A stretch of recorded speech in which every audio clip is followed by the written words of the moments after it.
검찰이 지난해 6.13 지방선거를 앞두고 김기현 전 울산시장 관련 의혹으로 수사를 받았던 박기성 전 비서실장을 이틀째 불러 조사하고 있습니다.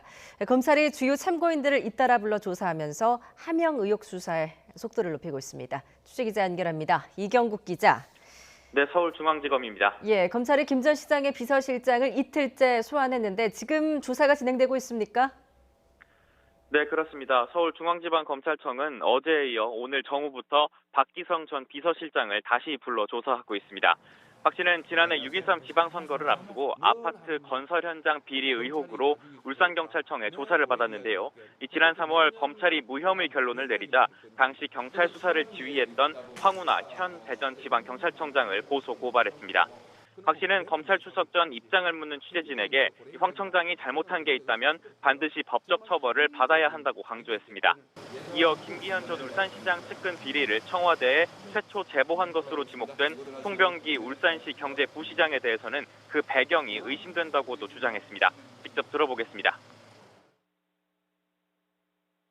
누군가 기획했고 누군가 조력자가 있고 누군가 도와줬고 또 그 뒤의 배경을 봐줬는 사람이 분명히 있을 거라고 저는 합리적으로 의심하고 있습니다.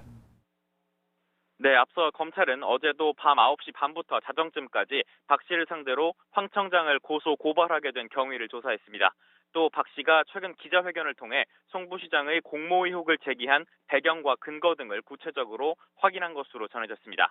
검찰은 오늘 지난해 박 씨가 경찰 수사를 받게 된 전반적인 과정 등도 조사할 것으로 보입니다. 검찰이 하명 의혹 수사에 속도를 내고 있는 것으로 보이는데 조만간 핵심 인물에 대한 소환에도 나서겠군요.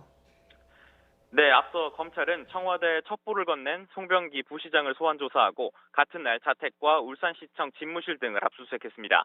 또 박 씨의 비리 의혹을 처음 제기한 걸로 알려진 레미콘 업체 대표도 불러 송 부시장의 개입이 있었는지 등을 조사한 것으로 알려졌습니다. 검찰이 잇따라 주요 참고인들을 불러 조사하고 또 압수수색을 통해 관련 자료들을 확보한 만큼 이를 토대로 하명 수사 의혹의 출발점인 첩보가 생성된 경위, 또 이 첩보가 전달된 과정을 들여다볼 것으로 전망됩니다. 또 조만간 의혹의 한가운데에 있는 송철호 울산시장과 황운하 청장, 백원우 전 청와대 민정비서관 등도 소환해 선거 개입 의혹 전반을 확인할 것으로 보입니다. 이 한편 핵심 단서로 꼽히는 숨진 전 청와대 특감반원의 휴대전화 분석 작업은 난항을 겪고 있습니다. 아이폰 최신 기종의 잠금 기능을 해제하는 데 실패했기 때문인데요. 영구적으로 휴대전화가 잠길 가능성도 있어서 이 휴대폰을 여러 개의 파일로 복제한 뒤 해제를 시도하는 등 기술을 총동원하는 것으로 알려졌습니다. 지금까지 서울중앙지검에서 YTN 이경국입니다.